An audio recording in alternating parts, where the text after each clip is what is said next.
चित्तौड़गढ़ दुर्ग भारत का सबसे विशाल दुर्ग है। यह राजस्थान के चित्तौड़गढ़ में स्थित है, जो चित्रांगद मौर्य ने बनवाया था। भीलवाड़ा से कुछ किमी दक्षिण में है। यह एक विश्व विरासत स्थल है। चित्तौड़ मेवाड़ की राजधानी थी। यह इतिहास की सबसे खूनी लड़ाइयों का गवाह है। इसने 3 महान आख्यान और पराक्रम के कुछ सर्वाधिक वीरोचित कार्य देखे हैं, जो अभी भी स्थानीय गायकों द्वारा गाए जाते हैं। चित्तौड़ के दुर्ग को 21 जून 2013 में यूनेस्को विश्व विरासत स्थल घोषित किया गया। चित्तौड़ दुर्ग को राजस्थान का गौरव एवं राजस्थान के सभी दुर्गों का सिरमौर भी कहते हैं। इतिहासकारों के अनुसार इस किले का निर्माण मौर्य वंशीय राजा चित्रांगद मौर्य ने 7वीं शताब्दी में करवाया था और इसे अपने नाम पर चित्रकूट के रूप में बसाया। मेवाड़ के प्राचीन सिक्कों पर एक तरफ चित्रकूट नाम अंकित मिलता है। बाद में यह चित्तौड़ कहा जाने लगा। यह मेसा के पठार पर स्थित है। सन 738 में राजा बप्पा रावल ने राजपूताने पर राज्य करने वाले मौर्य वंश के अंतिम शासक मानमोरी को हराकर यह किला अपने अधिकार में कर लिया। फिर मालवा के परमार राजा मुंज ने इसे गुहिल वंशियों से छीनकर अपने राज्य में मिला लिया।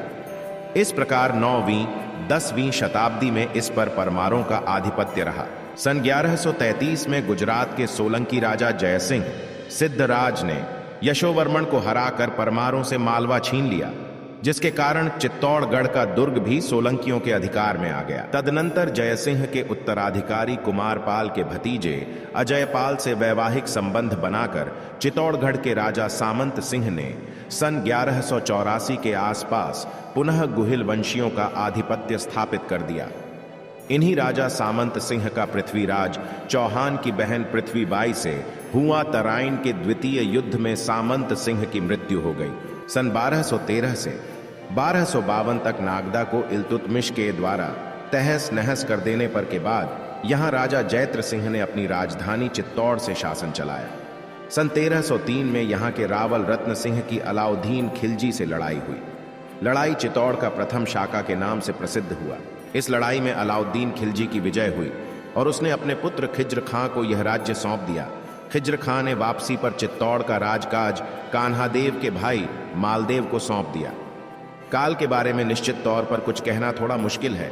एक किंवदंत के अनुसार पांडवों के दूसरे नायक भाई भीम ने इसे करीब 5000 वर्ष पूर्व बनवाया था। इस संबंध में प्रचलित कहानी यह है कि एक बार भीम जब संपत्ति की खोज में निकला तो उसे रास्ते में एक योगी निर्भयनाथ व एक यति कुकड़ेश्वर से भेंट होती है। भीम ने योगी से पारस पत्थर मांगा, जिसे योगी इस शर्त पर देने को राजी हुआ कि वह इस पहाड़ी स्थान पर रातों रात एक दुर्ग का निर्माण करवा दे। भीम ने अपने शौर्य और देवरूप भाइयों की सहायता से यह कार्य करीब करीब समाप्त कर ही दिया था। सिर्फ दक्षिणी हिस्से का थोड़ा सा कार्य शेष था। योगी के हृदय में कपट ने स्थान ले लिया और उसने यति से मुर्गे की आवाज में बांग देने को कहा, जिससे भीम सवेरा समझकर निर्माण कार्य बंद कर दे और उसे पारस पत्थर नहीं देना पड़े। मुर्गे की बांग सुनते ही भीम को क्रोध आया और उसने क्रोध से अपनी एक लात जमीन पर दे मारी, जिससे वहां एक बड़ा सा गड्ढा बन गया, जिसे लोग भीलत तालाब के नाम से जानते हैं।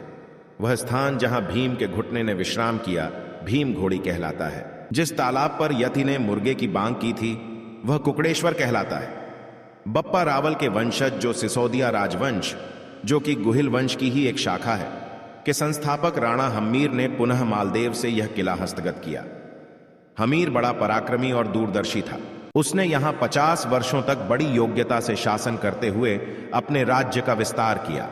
उसी के प्रयत्नों से चित्तौड़ का गौरव पुनः स्थापित हो सका और रोड राज्य द्वारा स्थापित किया। सन 1537 में चित्तौड़ पर गुजरात के बहादुर शाह ने आक्रमण कर दिया। नेक्स्ट पार्ट आगे की वीडियो में। पूरा वीडियो देखने के लिए धन्यवाद। ऐसी जानकारी के लिए हमारे चैनल को लाइक, शेयर और सब्सक्राइब करें।